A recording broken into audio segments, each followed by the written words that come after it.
not the SA node. Another cell starts to act like that, and it causes problems. Or they might be low on potassium, so they can never reset fully. The cell tries to reset, but because the patient has such low potassium levels, it doesn't reset fully, and it creates electrical problems because we need an appropriate amount of potassium to work. So we have to understand when we start looking at rhythms that are not normal later on, we're going to be asking ourselves, well, what could be causing this? Why is this person abnormal? And then we also want to talk about, well, why do certain drugs work? If I have a fast heart rate, why does a calcium channel blocker slow me down? Why does a class 1 sodium channel blocker slow me down? Why does amiodarone slow me down? Why do these, because all of these drugs work on the action potential. But what we do is we read the EKG and we see an abnormality. The abnormality we know is caused by something wrong with the action potential. So then we choose a drug based upon the EKG, knowing that it's something wrong with the action potential, that will correct the action potential and make it better. So that's why we kind of have to put all these things together. So there will be questions on the conduction system, SA node, AV node, labeling it, what does it do, what's the SA node's job, what's the AV node's job, what's the His bundle's job, what do they do? What is phase 1, phase 2, phase 3, phase 4, who's going in, who's going out, who's open, who's closed. And then, of course, what we're doing right now is measuring the electrical system and making a determination if the electrical system is working normally. Okay? There will be questions on how to hook a patient up to an EKG. Where does V1 go? By the way, where does V1 go? Your fourth side. Right side of the sternum, Fourth intercostal space. Very good, that's it for V1. How about V3? Between V2 Between V2 and V4, that's the stupid one. That's the one that we don't have a good spot. We're just like, yeah, that's good enough. But everyone else has a spot. And that's except okay for to V3. kind of be like on, because it's in It between. needs to be as close to the intercostal space as possible. The majority of the patch needs to be. The patches touching. You can't have the patches touching because That's they what will I'm read the saying, same. without. Yeah, without the patches touching.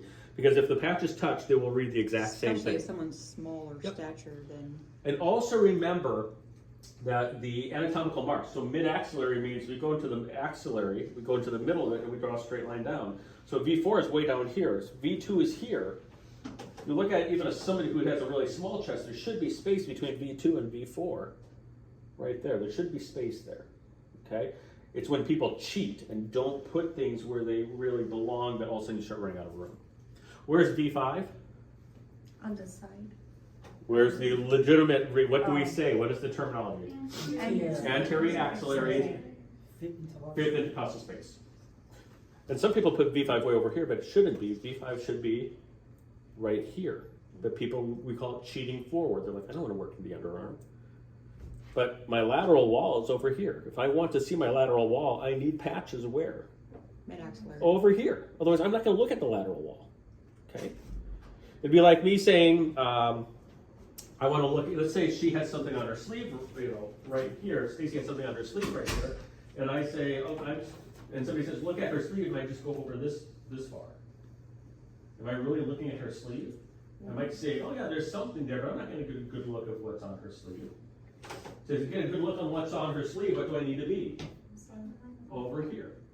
So I can't say I'm looking at the lateral wall of the heart and put my patch here. I'm looking at the anterior lateral wall. The lateral wall is here. And remember, patches give us a direction of basically sight, a line of sight to certain areas of the heart. What is the lead that we use most often to interpret rhythm? Lead 2, because it follows. The heart's like this, and the electricity goes from the SA node to the apex. And lead 2 goes from here to here, so it's right in line with that. So according to Einthoven, all of my waveforms should primarily be in which direction? Positive up. What is the negative pole for all of my augmented limb leads? The right. The heart. The heart, the center of the heart is the negative pole.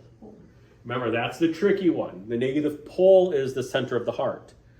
The negative reference points for AVR, for example, are left arm and left leg. For AVL, it's left leg and right arm. is the negative reference point. For AVF, it is right arm and left arm are my reference points. But where is my pole? Heart. The center of the heart. It's that weird calculation the machine does. And it's a logarithm. We don't want to do it. We're just going to trust the machine. That the machine knows that how to do the math right. It calculates it out. What is the negative pole for all of my precordial leads? Negative. No, not P1. That's my positive pole. All of my patches are positive poles. Where's my negative pole for my precordial leads?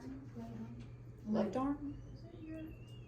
AB. It's still the center of your heart. It uses it's a unipolar. They're unipolar leads. So all of my unipolar leads use which pole as my reference point? The center of the heart. So the augmented leads and the precordial leads, the pole for all of those leads, the negative pole for all of those leads are center of the heart. For precordial? For everything, precordial and augmented leads. It's always the center of the heart. It's just that weird math that Dr. Strauss came up with. He's just like, this is what we're going to do. Okay? I don't want to do the math. The math is ugly. We're just going to trust the math works. Okay. Then we talked about how to get the best reference. What causes artifact, by the way? Your book talks about artifact. What causes artifact? Movement. Movement. Electricity. Electricity around us. Like a patch that's not. Yeah, things aren't connected well Or touching each other. or touching each other. Yeah, those always cause an artifact is merely what? What does that word mean? Something which doesn't belong. Yeah, there. it's just interference. It's information that because the machine is there to record electrical impulses. What electrical impulses do we want it to record? Only the heart. Only the heart. But it doesn't care. It just says, I'm here to record electrical impulses. We want it to record the heart. But if you have a lot of electrical fields around you because of all your machines, guess what it's going to pick up? Everything. It's going to pick up that. If the patient is shaking or shivering and all of your muscles are firing, well, when your skeletal muscles fire, what do they release? Energy. Electrical impulses. What will the EKG read? It'll pick it up and say, is this from the heart? And we have to say, no, it's not from the heart. Stop shivering. So that's what artifact is, and so we want to get rid of all that. And we get rid of all that by ground patch, getting rid of the electrical interference, getting the electrical machines, the IV pulse and stuff like that, if you get artifact away from them a little bit more. Do not unplug machines. There might be a question on there which asks, what is the best way to eliminate artifact from electrical equipment interference? And one of the answers might just be unplug the medical device. Why would that be the wrong answer? You're not getting anything. You're not getting anything? What else? If they're on a ventilator and you unplug it, what is going to happen? The good news is it'll get rid of the interference. It's easy to read. Yeah, it's easy to read. There is no The, waves. the other good news is the patient's complaints are gone. They're not complaining about anything anymore, right? Ow. Yeah. The bad news is they don't have to worry about anything ever again. The So EKG is easiest reading. Yeah. The goal. So what we do so as your book says, what you do is you try to get away from those electrical machines as much as possible. Move them back or move the patient if you can. Also, all electrical machines, all medical machines should have a grounding wire that if they're near the patient, that there's a grounding wire that grounds it out and gets rid of some of that electrical interference. Sometimes even the fluorescent lights get involved. And what do we do in that case? We just turn that you can turn off. Okay, that you can turn off fluorescent lights. But EKGs can be really weird things. If the patient is shaking, is there much we can do? No. Give them Warm warm blankets. blanket. Yeah, warm blankets, calm them down. Yeah. When we're hooking up an EKG, we want the patient to be calm, so we just tell them what's going on and talk with them. So, if they get cold, we can put a warm blanket. Once everything's set up and we know everything is in the correct place, we can put a warm blanket on them. If they have Parkinson's, Nothing. there's nothing you can really do. You just live with Parkinson's is where you have the tremors from nerves starting to break down and not function properly. And so there's not much you can do. You just kind of have to deal with that artifact. Okay? Some say like put your hand under the butt and like, Yeah, no, I don't do that. No. some books say that. Yeah, some books do say, do something. No, we allow the patient, give them warmth, cover them up. They can, you can tell them to try to put their hands, but if they have Parkinson's, they're still going to shake. There's not much you can do. And so the object is just keep them calm, keep them warm, and sometimes you just have to deal with it. But also check your patches. Make sure your patches are nice and attached. If the patient has a lot of oils on the skin, what should we do? Wipe it up and kind of abrade the skin a little bit. Not with alcohol. Not with alcohol wipes, because it dries out the skin and can cause damage. You shouldn't use alcohol wipes. You'll see people do it because they're like, well, it gets rid of the oils of the skin. Yeah, but it dries out the skin and can break it down. It shouldn't be used with alcohol wipes. It's just not the best method. Okay. Then we talked about the EKG itself. By the way, what is an electrocardiographer? The person who does it. What's the electrocardiograph? Electrocardiogram. The paper tracing, the recording. Electrocardiography. Is study the. No. Cardiography. It's the process of recording. Electrocardiologist.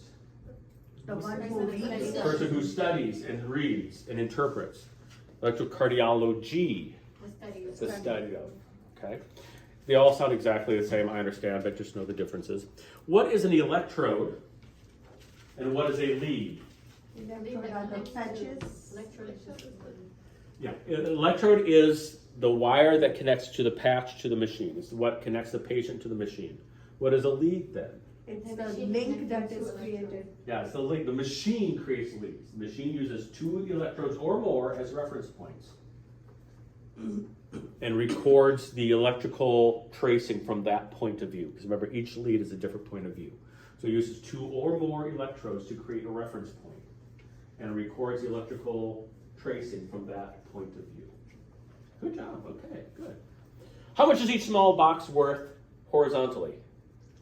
5 seconds. Horizontally. 5 seconds. 0.04 seconds. Each small box is worth 0.04 seconds horizontally. Each small box is worth how much vertically?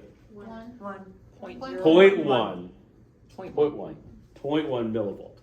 0.04 seconds horizontally, or on the x-axis. On the y-axis or vertically, 0.1 millivolt. One large box has how many small boxes vertically? 5. One large box has how many small boxes vertically? 5. Or and horizontally? 5. One large box then is worth how many seconds horizontally? 0.2. 0.2.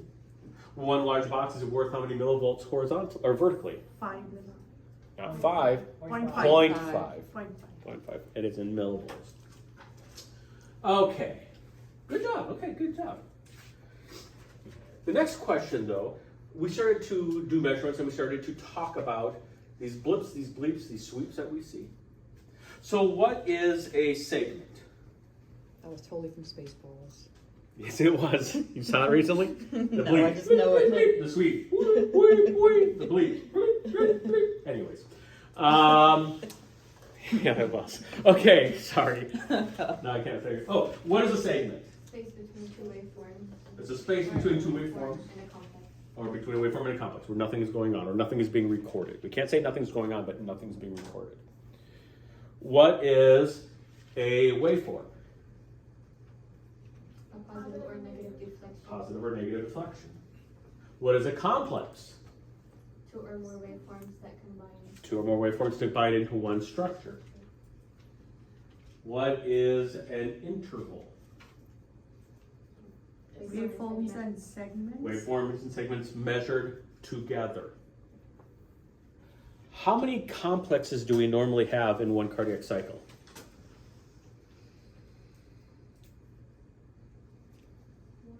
One. And what is our only complex? QRS. The QRS complex. And a normal, remember, a cardiac cycle is 1 atrial fire, 1 ventricular fire, a reset, and a rest. Okay? It is 1 atria firing, 1 ventricle firing, a reset of the electrical information, and a rest is 1 cardiac cycle. Okay? So we have 1 complex. What is the maximum number of waves that a patient can normally have in one cardiac cycle? What's the maximum number of waveforms that a patient may have in a normal cardiac cycle? 4. Because you're not counting QRS in this, right? QRS has how many waves? Is QRS one wave? It's a complex. So the maximum we could have is a P, right? Yes. What's the next one? Q. Q, R, S, T. T, and in some people, You. U. a U. So the maximum number you could have in a normal one cardiac cycle is 6. Do most people have a U wave? No. No. Do we really know what it means? No. Even your book says maybe it's Purkinje polarization. Do we know? No. We really don't. Do we get freaked out if we see it? Well, we really don't. Yeah, we're just like, oh, look, yeah, U wave, it's cute. How many P waves should you have in a normal cardiac cycle? 1. Where should the P wave be? I mean, One QRS. At the very beginning, it's right, the first part of the cardiac cycle, before the QRS. How many QRSs should you have in a cardiac cycle? 1. How many T waves? 1. 1. If I have a QRS, what other waveform do I automatically always have? T. T, very good. Okay. Which of the 3 waves is most likely to be absent in the QRS complex? Q. The Q wave. The Q wave in many times indicates a problem. Not in all views, but in most views, the Q wave actually is a problem.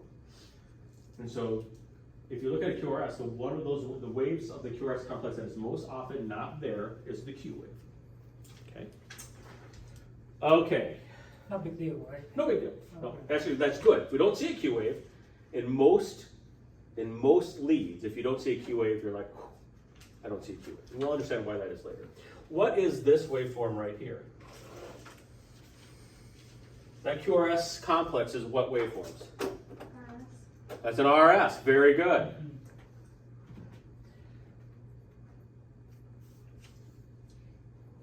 What is this waveform?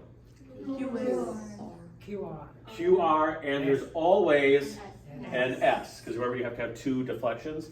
So we say S is a negative after a positive or Negative.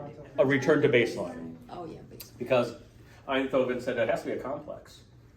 But we only have one waveform here. Well, we're going to call that return to baseline. We're going to call that a waveform every now and then. So the div is Q, right? Yep, the first negative before a positive is Q. So definition of waves is positive negative deflection. Yeah, it's whatever goes below the waveform. So what is this one? RS. That is RS. The S wave is the negative after R wave or return to baseline. So we have a negative after an R wave. A Q wave is a negative before the R wave. Then of course we have this infamous bugger that gives most people a head scratch. What is this? QS. QS. This is QS. And people are like, how can it be Q? You don't have a positive waveform, and a Q is defined as the first negative before a positive. Technically, is that negative deflection before positive deflection? Yes. Yes. Do I necessarily say you have to have a positive deflection? I just say in a complex it is the first negative before a positive. Even if you don't have a positive, it's still the first negative before a positive, so this would be a QS. I don't make the rules, this is Einthoven. You can get mad at me, but it's not going to do you any good. Okay? Okay, so what does the P wave tell me? Atrial depolarization. Thank you for saying that. What can I not say? Contraction. Contraction. Why can I not say atrial contraction? This is a measure of contraction. This doesn't measure mechanical. This only measures electrical. Contraction is mechanical. So when I see a P wave, I can say, hey, the atria has fired. The atria has depolarized. The atria has released its electrical energy. Now, technically, contraction should occur here. But just because I see a P wave, does that mean the muscle will respond? No. No. And the example that I give of this again is, imagine you're in your car. And let's say in your car, you have your battery, but you don't have the rest of the engine. Or you have the battery, but the battery doesn't connect to the starter. Or you have the starter and the starter doesn't connect to the spark plugs, etc. I mean, there's lots of places we could go. So I turn on my car, I have my battery, the electricity flows, my radio turns on, my lights turn on, but if I click it, is my engine going to start? No. Just because you have electrical information does not mean that the mechanical will always follow. Okay? If there's something wrong with my engine and there's nothing wrong with my battery, all of my electricity will work, but my engine won't respond. And the same thing can happen to your heart. The electrical activity can work, but the muscle may not be able to respond to that electrical impulse. So that's why in the EKG, we're only measuring electricity. We should never say contraction. We should always use electrical terms. Depolarization. Again, we said it should be first. How tall is this little bugger? 0.25 millivolts. 0.25 millivolts. It's a little short. How many small boxes is that? 2.5. It's a small box. How long is it? 0.606 Or it's logic 41, isn't it? No, what was that? 0.11. 2.06 seconds? No. 0.06 Just the P seconds. to 0.11. No. What are you asking? What is the length of the P wave? Oh, the length of people. P wave. 0.06 to 0.11. Yeah, 0.11. That's right. 0.06 to 0.11. Okay. It's not very long. In lead AVR, which direction should the P wave deflect? Negative. What's the weird thing about AVR? Always opposite. Always up. Everybody's negative. That's right. Everybody's negative in AVR. Very good. Then we have the P, whoops, excuse me, the PR interval. How do we measure the PR interval? The starting of the P wave. Beginning of the P wave? The end of the R wave. And No. Beginning the of The the beginning of the QRS. Wherever the QRS begins. So if it's the Q wave, if the QRS begins with a Q wave, you end it there. Just wherever the QRS begins. What is the normal value for the P wave? That's right, PR interval. That's right, 0.12 to 0.20. What is the PR interval measuring? The time it takes for electricity to travel from the atrium to The ventricle. Specifically through what structure? the AV node. It really tells us the effectiveness of the AV node. Remember, the AV node is to give us a pause from the atria to the ventricle. So that space that we see between the P wave and the QRS is created by the AV node. So the PR interval allows us to assess, is the AV node passing the electricity in sufficiently? Is it passing it along too quickly? Less than 0.12? Or is it taking too long? Greater than 0.12? Can you say SA node to AV node? It's SA node to the QRS, but it specifically is measuring the function of the AV node. So it is also Yeah, the His bundle too, right? Yep, but it's specifically measuring the function of the AV node. Because the His bundle, the SA node, all that transmits electricity exceptionally fast. The only thing that's causing that pause, that space, is the AV node. So we're really evaluating the function of the AV node. But it starts from the SA node. Yep, starts from the SA node all the way down to the bundle of His, to the beginning of the bundle branches, but it is really assessing the effectiveness of the AV node. After the PR interval, what comes next? QRS. What does the QRS measure? What does it tell us? Ventricular component, ventricular depolarization. The ventricles are firing. Again, don't use contraction. What is the most important aspect? So when we talk about the characteristics of these waveforms, what is the most important characteristic of the QRS complex? Which of those 5 characteristics is most important? The duration, that's right. What is the normal duration of the QRS complex? 0.04 to 0.11, or less than 0.12. 0.12. And we talked about this a little bit. How do I know if I'm greater than 0.12? It looks really wide and bizarre. If your QRS is nice and narrow, don't tell me it's 0.12. Because that being nice and narrow should tell you that's not 0.12. 0.12 is wide and bizarre. Nice and narrow, it is less than 0.12. So I give you a hint. If you have a QRS that is nice and narrow, and your measurement is greater than 0.12, what should you do? Remeasure. If your QRS looks wide and bizarre, and you tell me it's 0.10, what do you need to do? You'll need to remeasure. So use the appearance to help you. I don't know why the voice came out. I'm on cold meds, so we'll blame it on drugs, okay? So that kind of helps us to do that. How many QRSs should I have again, one more time for each tricycle? One. Very good, okay. T-wave, what does the T-wave tell me? The ventricle repolarization. Do we see the atrial repolarization? Nope. It's occurring during the QRS, but can we say that it's hiding behind the QRS? Nope. No, we just can't measure it.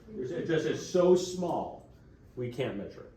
But it's occurring during the QRS, that's when it occurs, but people say you can't see it because the QRS is in the way.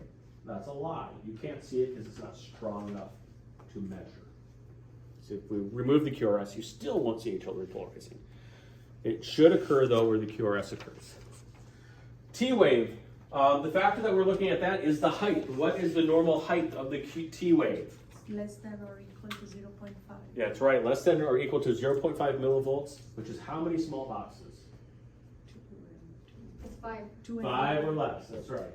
Because each small box is 0.1 millivolts. Okay, so if you count up and you're more than 0.5 millivolts, we get a little concerned. Then, of course, we also have the QD interval.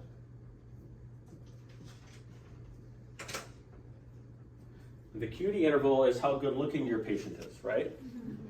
We rate it on a scale of 1 to 10. No. The QT interval.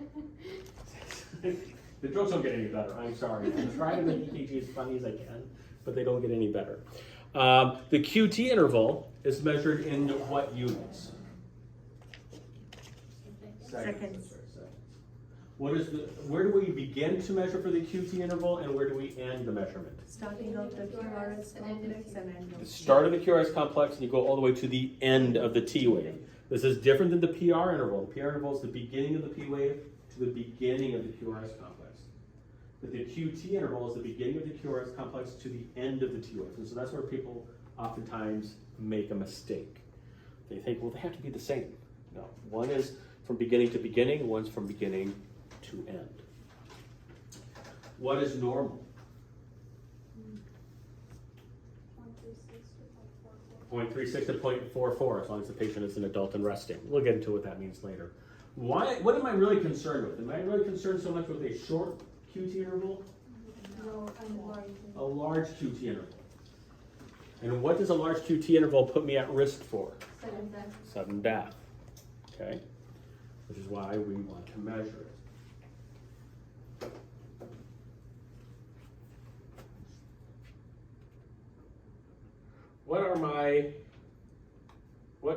When I do a rhythm, what are my 3 classifications of rhythm?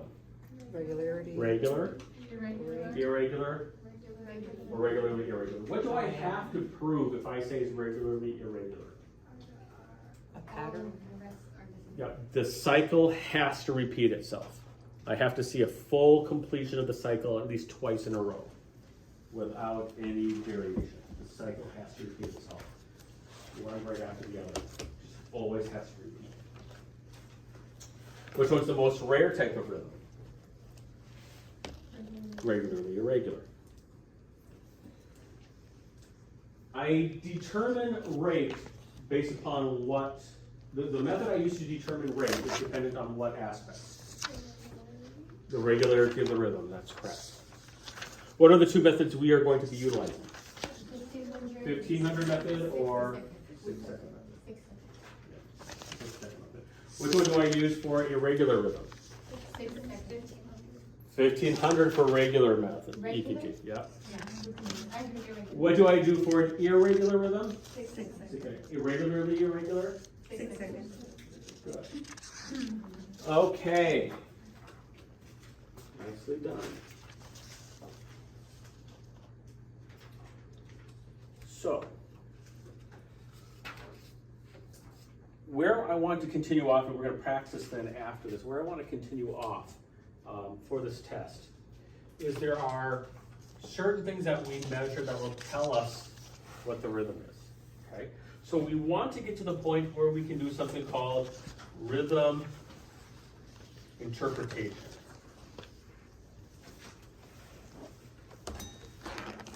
This is where I want to get to, okay? Now, rhythm interpretation is not the same as determining the rhythm. We use the same term, and I hate it, but determining the rhythm is it regular or irregular? Rhythm interpretation is naming the tracing. And there's a reason we do this. And we do this in medicine all the time. So it seems like, well, this seems weird in EKG. Why do we do it this way? But we do it all the time.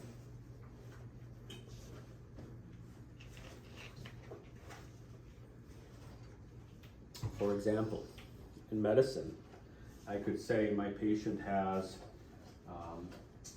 swelling and inflammation of the mucosal tissues, irritation with a harsh cough periodically, clear nasal discharge, watery eyes, and a fever of 99.6 degrees. That's a lot, right? Does anyone know what I just described? Flu. Not the flu, common cold, or allergies. So if I just said the patient has a cold, what would you, in your mind, already know? Probably nasal discharge, a harsh cough, maybe watery eyes, and a fever. Allergies, we usually don't have a fever. Okay, so that would help us differentiate it. But rather than tell you all the symptoms a patient has, what do I say? You got a cold. Okay. I could say things like this person has an Hg level of +9. The patient has increased swelling of the abdominal cavity. The patient is showing slight swelling of the ankles and feet. The patient has been discussing frequency of nausea and vomiting, especially in early mornings. What am I describing? Pregnancy. If I say this patient is pregnant, you could probably picture in your mind somebody who has the lab values that would be associated with pregnancy, enlargement of the abdominal cavity, swelling of the ankles and feet because of excess fluid buildup. So we give names to things so that when I say the name, you know what I'm talking about without me telling you all the little details, right? Okay. That's what rhythm interpretation is. Rhythm interpretation is I want to give the name of a rhythm. So when I say the rhythm name, I don't have to tell you what the P wave measured out. I don't have to tell you what the PR interval was. I don't have to tell you what the QRS duration is. I don't need to tell you what the QT interval is. I don't have to tell you the direction of the T waves. I can just tell you a name, and you say, oh, based upon that name, I know, and you know, that the P wave is normal, the PR interval is normal, the QRS duration is normal, the QT interval is normal, and the T waves are positive because you gave me this name. Okay? Does that make sense? So that's what rhythm interpretation is. We do all the measurements, and then we give sets of measurements a specific name so that I don't have to call the doctor out and read all these measurements out. I can just call the doctor and say they have AFib. And the doctor knows, based upon that answer, what my measurements were without me having to tell them what my measurements were. Does that make sense? Yes. Now, to do this, though, we have to know what we're talking about. This is my favorite, one of my favorite images I get to use in medicine. Because in order to name something, you have to first know what you're talking about and know what these terms mean. I don't want to ruin it by popping it up.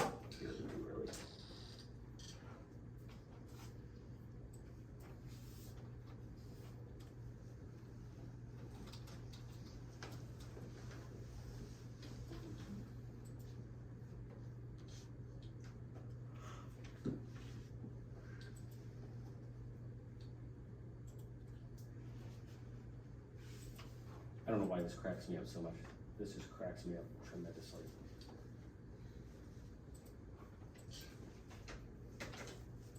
Okay. So, go ahead and hit the lights for me as I pull this up. I can't just make up a name. And if I use a name, I have to make sure that I measured everything properly. I don't want to make a measurement and then call it something different. For example, this patient found an animal on the side of the road and was quite concerned because they figured that it was missing. Now, the patient's understanding of animals is a little questionable.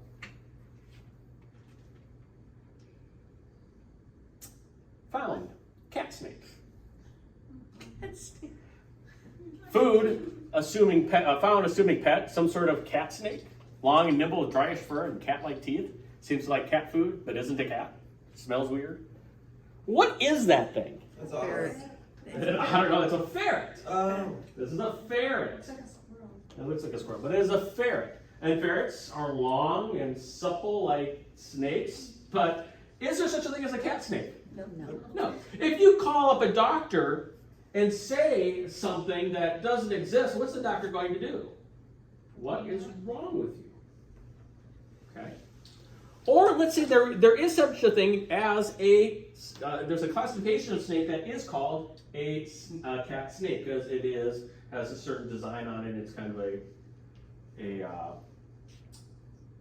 it's not its official name, but it's kind of the name that people call it's called a cat snake because it has kind of like the calico coloring of it. It's non-poisonous.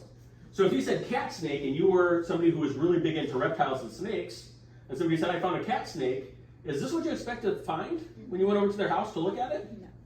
You'd be like, you have no freaking clue what you're talking about. That's not a cat snake. That's a ferret. And the same thing happens with the doctor. If you call the doctor up and you say this person has VTAC, and the doctor comes running up and says, that patient has pacemaker in. Why are you calling it VTAC? Oh my bad. Okay. We want to come up with a term and names, but we have to know how we come up with those names. Okay? Every single interpretation that we have has a very specific set of standards that it must meet to be that rhythm. A ferret is a ferret. To be a ferret, you have to have specific characteristics. One of them being, I guess, long and nimble, dryish fur, cat teeth, smells weird. That's a ferret, in a way. If I say that I have something small, purrs when I pet it, very fluffy, what would you think I'm talking about? A cat. How have I told you it was a guinea pig? You know guinea pigs can purr? They can. Yeah, you can chirp and purr. Were you expecting that? No. No! But did I see, but if I called it a cat, I would be wrong. Okay? And if you came over to my house expecting to see a cat, and I say, here's my cat, and I show you a guinea pig, you'd be very disappointed or very confused. Maybe both. And that's because a guinea pig has a specific definition to it. It has specific characteristics. If you don't have these characteristics, are you a guinea pig? No. If you don't have these set of characteristics, are you a cat? No. If you don't have these set of characteristics, are you a dog? No. We know these terms mean. When I say dog, we might have a different idea of what type of dog, but we all have an idea of what a dog would be. Even though we might have a different idea of exactly what a dog is, they would all be within this range of characteristics. So we want to do the same thing. Go ahead and turn the light back on. We want to do the same thing with rhythm interpretation. So when we look at rhythms and come up with an interpretation, we look at these following factors.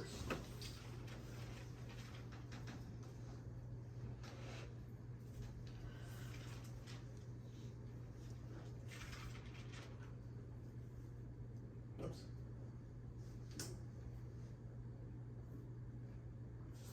supposed to be P.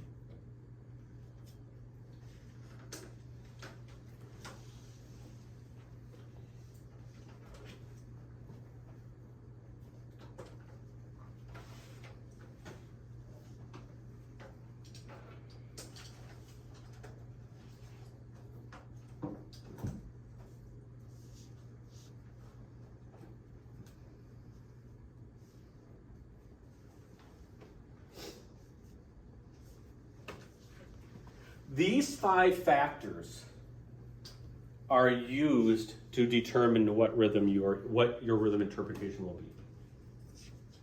These 5 factors differentiate VTAC from another type of rhythm interpretation.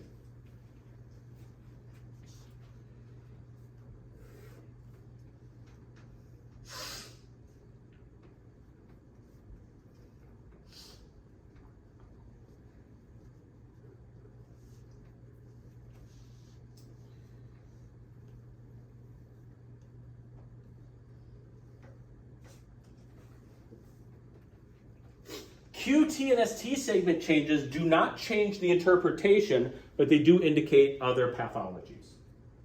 Right. So what does that mean?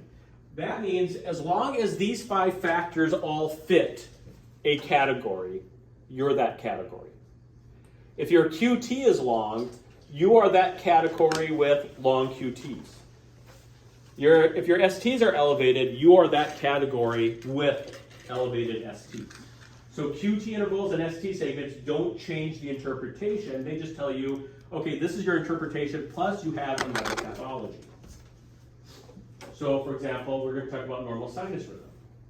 Normal sinus rhythm requires me to have a certain rhythm, a certain rate, a certain PR interval, a certain PR ratio, we'll explain what that is, a certain QRS duration. As long as you meet those requirements, you are normal sinus rhythm.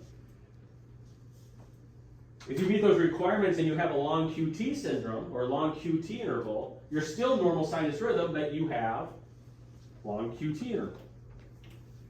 If you meet those categories or those characteristics and you have an ST elevation, you're still normal sinus rhythm with ST elevation. So QT and interval and ST segments we still measure, but they don't change the interpretation. They just give us more information. They're just like, okay, you are normal sinus rhythm, but you also have this disease. Congratulations. Or you have normal sinus rhythm and you don't have this disease. Yay. Does that make sense? Now, all of these we have talked about, except which one? And why do I say ratio? Why do I always say ratio? It should be ratio. My brain, I have no idea why I do that. Ratio. Sorry. So the PR ratio is a very strange measurement, and people, when we first start this, say, why do you even need this?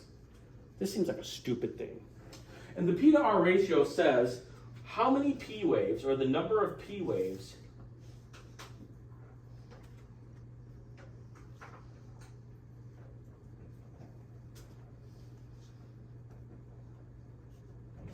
how many P waves do you have before 1 QRS? And you might say to me, with good reason, sir, that is a stupid thing to measure. Because, oh boy. Okay, because in all of these, for example, in all of these that I'm going to show here, how many P waves do I have before every QRS? P wave, QRS, P wave, QRS, P wave. Why do I even have to measure that? In the heart, the atria contracts, and then who contracts? The ventricles. So why are you doing this stupid thing by counting how many P waves occur before the QRS? And the reason for that is I get weird things like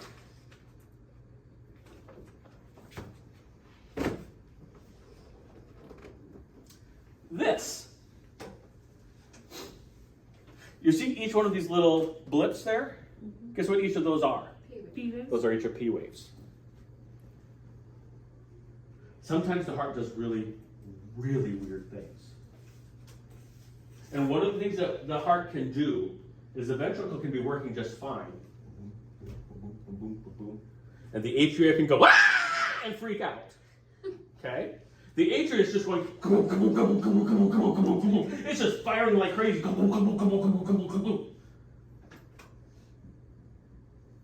The AV node protects the ventricle. The AV node's like, oh yeah, the atria is freaking out.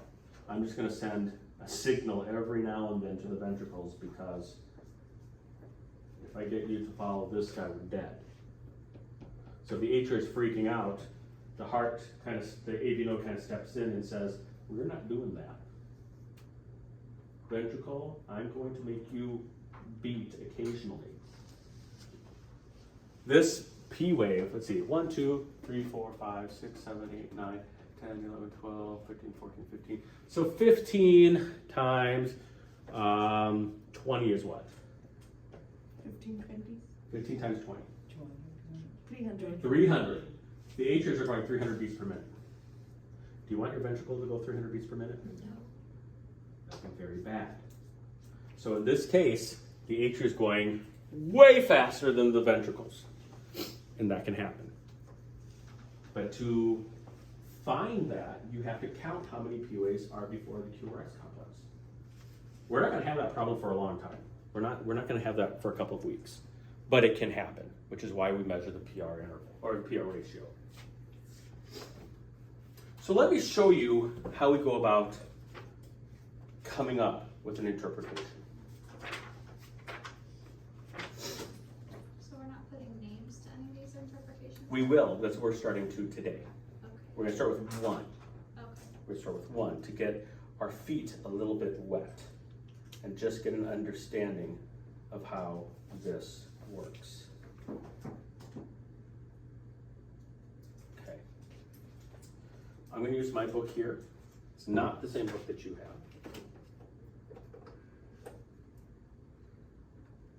So we're gonna look at number 17 that I have up here. What page is it on? This is not in your book. Oh, Yeah, this is not in your book. Page number 17. But I'm not going to do it. We're going to have Vanessa do this because she missed half of last class. Dun, dun, dun. And that's only fair to me. Does that not seem fair to the rest of you?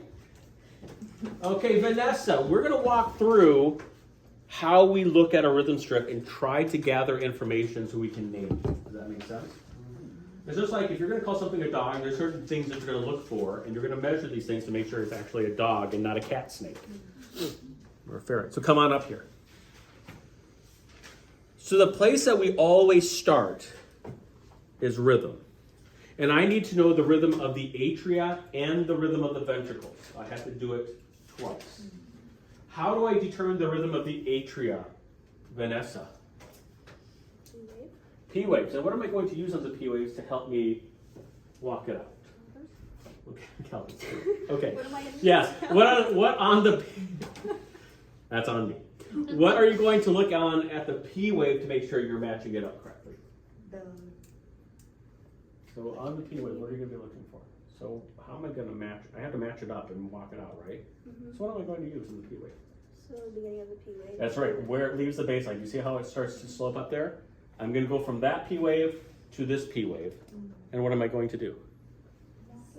I'm going to walk it out. That's right. So go ahead and do that for me, Vanessa. And how many small boxes can I be off? One. One on either side. That's right. So a total of 2, but 1 from either side. No, that's you're just missing P wave. You have to go P wave to P wave. So you have to go the beginning of the P wave to the beginning of the next P wave. Well, that's the beginning to the end of the P wave. Beginning of one P wave to the beginning of the next P wave. Oh, I see. There you go. Pull that in a little bit. Go in on the far right one. Come in a little bit. Go out a little bit on this one. So this one you want to be right there. This one you want to be right there. So that's good. Okay, I'm gonna walk them out.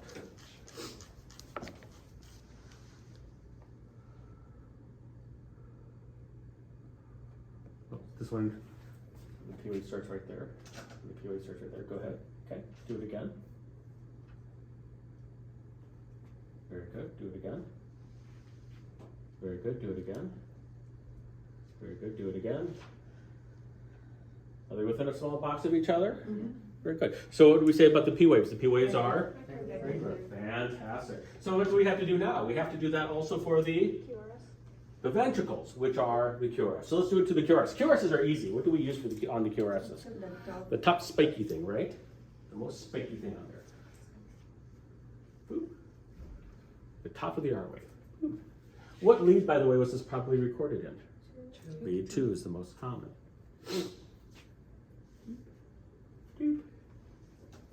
What do you say? Regular. Is everyone agree with regular? Great. So we said the atrial rhythm is regular, the ventricle rhythm is regular. Don't go any further yet. Let me write this stuff down. So, atria is irregular. My ventricle is regular. For the ventricles, we're going from the beginning of the QRS complex. The peak of the QRS to the peak of the QRS. The QRS starts here, but we go to the pointy part, peak to peak. Okay, now that I have the regularity, what can I figure out now? Alright, The rate. And how am I going to determine the rate for the atria and the ventricles? 1500 The 1500 box method. Very good. So I have to go from the beginning of one P wave to the beginning of the second P wave, right? So let's find two P waves that are very easy to see. The middle one. Yeah, I like that one and that one. So we can see, so go from there to there, go out a little more, there you go. Now I can count the boxes here, or what I can do is I can pull, remember I can pull the caliper down and line them up with big boxes. So how many do I have here? 5, 10, 15, 17. So what do I do with that number of 17? Times it by point Or I can't count. Never mind. 0.04. There's 2 there, so 17. So 1500 divided by 17 is what you come up with.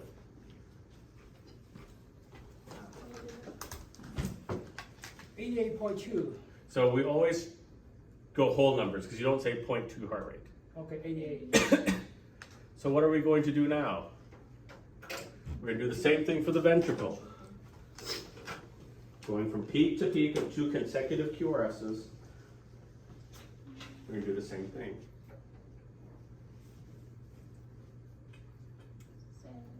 About the same, 17 and a half, about 17 still. If you pull it down a little bit, go back down to these 2 right here.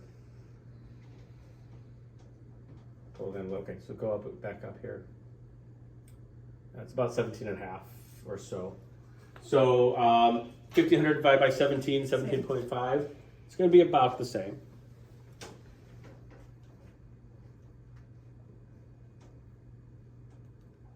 What's the next category is P to R interval. So the dash means interval.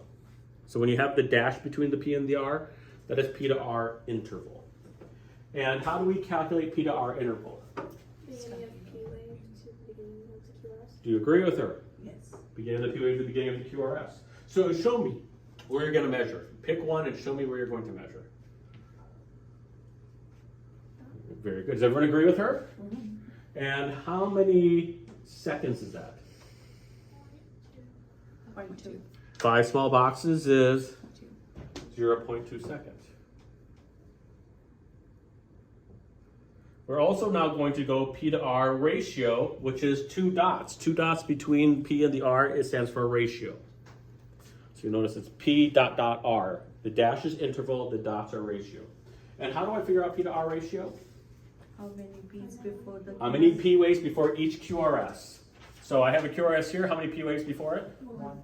QRS here, how many P waves before it? 1, because this is a T wave.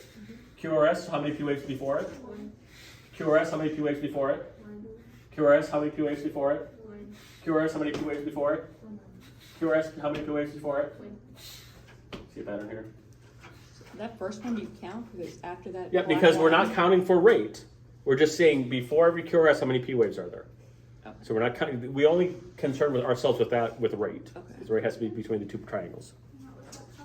So what we say is P to R ratio, and we say it's 1 to 1.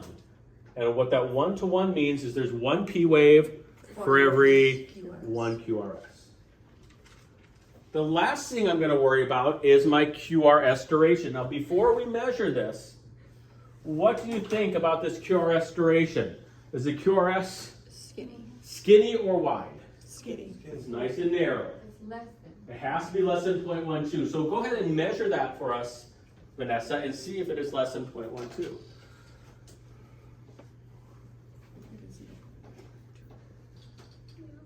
How many small boxes is it? 2. So what is 2 small boxes? 0.08. And that's measured in seconds. Okay, so let's take a look at. Do you have a question? If it's 2 small boxes, won't it be 0.04? No, because each small box is 0.04. If I have It's 2 one- small two small boxes, mixes. it's 0.08. Okay, so let's take a look at this. What is the normal rhythm for my heart? 60 to 100. Not rate, rhythm. Regular. Is this normal then? Is my Yes. rhythm normal? Great. What is my normal rate for my heart at 60 to rest? 100. 60 to 100. So normal for the atria and the ventricles between 60 and 100. Are both of these between 60 and 100? Yes, Are they both about the same? yes. So that is normal. What is my normal P to R interval? 0.12 to 0.20. Is this within 0.12 to 0.20? Yes. It's right at 0.20. That's still normal.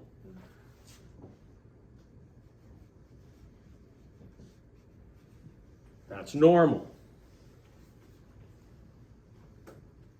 PR ratio. How many P waves should I have before every QRS? One. I should have one P wave for every one QRS. Is this patient normal? Yes. Yes. So normal, normal, normal, normal. And the QRS duration, what is the QRS duration supposed to be? Less than Less than 0.1. Is it less than 0.12? 0.04 to 0.11, but less than 0.12. Is this less than 0.12? Yes. It needs to be between 0.04 to 0.11, or the easiest way to say is less than 0.12. Not less than equal to, but less than 0.12. All of these measurements are what? Normal. Normal. We can't say regular, because regular is rhythm. All of these measurements are normal.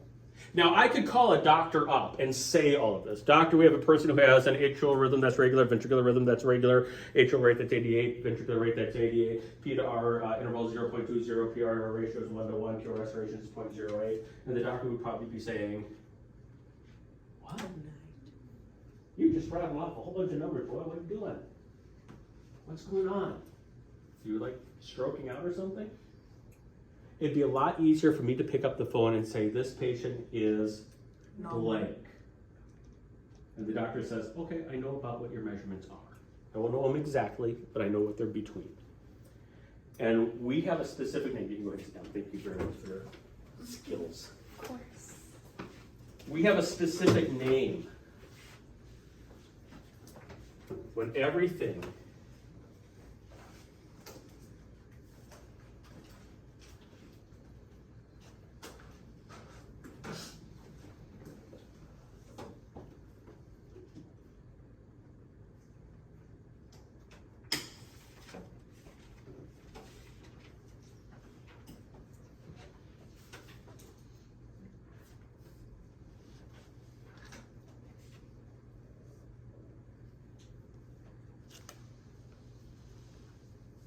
when all of these measurements are true, if all of my measurements are within these ranges, and these rates pretty much match each other, they're going to be really close and they should match.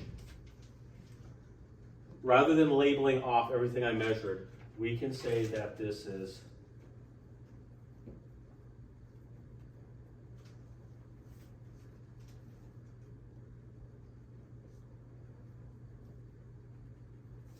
normal sinus rhythm.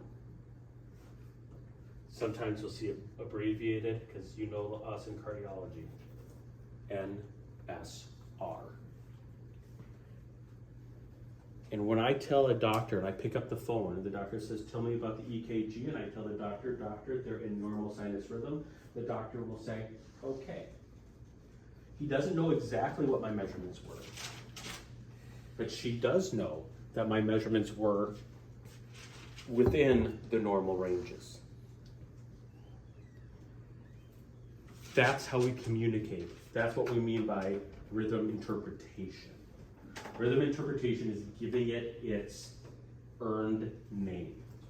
And this has earned normal sinus rhythm. So what does that name mean? Normal meaning Normal. there's nothing outside the normal ranges. And everything matches up. Sinus, meaning that this probably started in the SA node, because normally the electrical conduction starts in the SA node. I can't prove it, but more than likely started in the SA node. And the term rhythm just means that the patient has a regular rhythm. So normal sinus rhythm is the standard of normality. When I do an EKG on you, normal sinus rhythm means that everything matches up and you're normal. If I change one of these things, am I normal sinus rhythm anymore? No. If my, let's say my atrial and ventricular rate both are 59, am I normal sinus rhythm anymore? No. Let's say that everything is normal, but my atria and my ventricle are irregular. Am I normal sinus rhythm anymore? No, I'm not. Let's say my P to R interval is 0.10. Am I normal sinus rhythm anymore? No, I am not.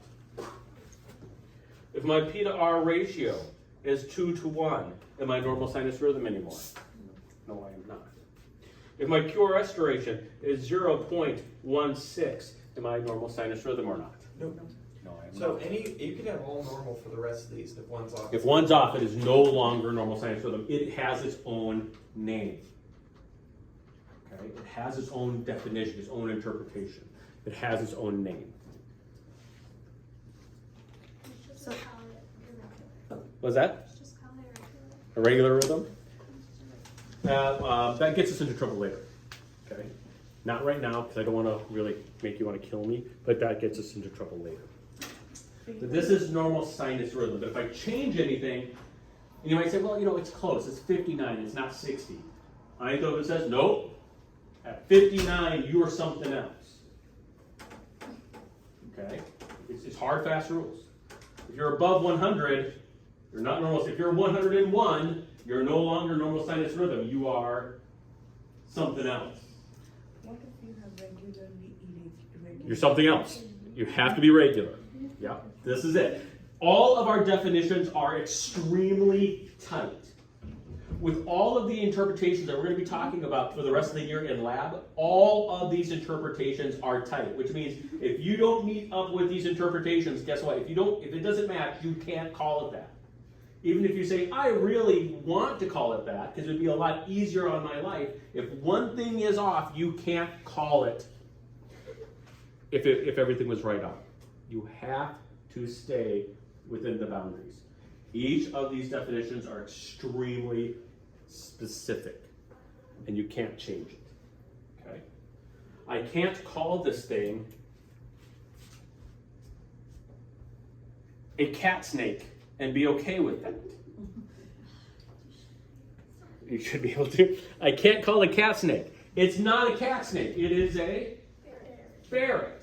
Switchboard. Okay. If I pulled up a dog, I can't call it a ferret, even if it looks like a ferret. If I pull up a chihuahua, I can't call it a rat, even though, in my personal opinion, chihuahuas are rats. You might love your chihuahua. My brother has 3 of the little suckers. Can't stand them. They're rats to me. But it doesn't matter what I think. Are they really rats? Yes. They are dogs, technically, although I find that hard to believe. I don't even think they're animals. I think You it's never just. had one fall asleep on you? I think it's just aggression holding hair together. Chihuahuas, I just think it's 2 eyeballs, aggression acting as electrostatic Yeah. connection for There's fur. some teeth in there. Because maybe some teeth. Yeah, that's all a Chihuahua is. It's not a real animal. It's just aggression holding fur together out of sheer spite. But anyways, I can't call that one. it rat, even though I think it looks like a rat. It is a dog. It has specific definitions. So we're going to take a break and we're going to go through some things in your book together, practicing this. And the first thing we're going to try to determine is this normal sinus rhythm or not? That's as far as we're going to go today and for the exam. For the exam, I'm going to have you do some measurements and write out the measurements. And the only thing I'm going to ask you to do is this normal sinus rhythm or not? Does that make sense? It's either normal sinus rhythm because all my measurements are normal, or it's not. Okay, it's something else. That's all we're going to do for this part of the exam. That's all we're going to do is you're going to do the measurements and then just tell me is this normal sinus rhythm or something else. Yes? So the Q QT interval wouldn't. That doesn't change. The QT interval tells me you're at risk of sudden death. You can be normal sinus rhythm and still be at risk for sudden death. ST elevation tells us injury and infarction. ST, we've talked about STEMIs before. That's what it's talking about, ST elevation. You can be normal sinus rhythm and be having an infarct. That's okay. You can be having an infarct. That is possible. It just tells us you have another pathology. Okay, let's take a break. Let's take about a 10-minute break. When we come back, we are going to practice these skills and determine, am I normal sinus rhythm or something else? Sound good?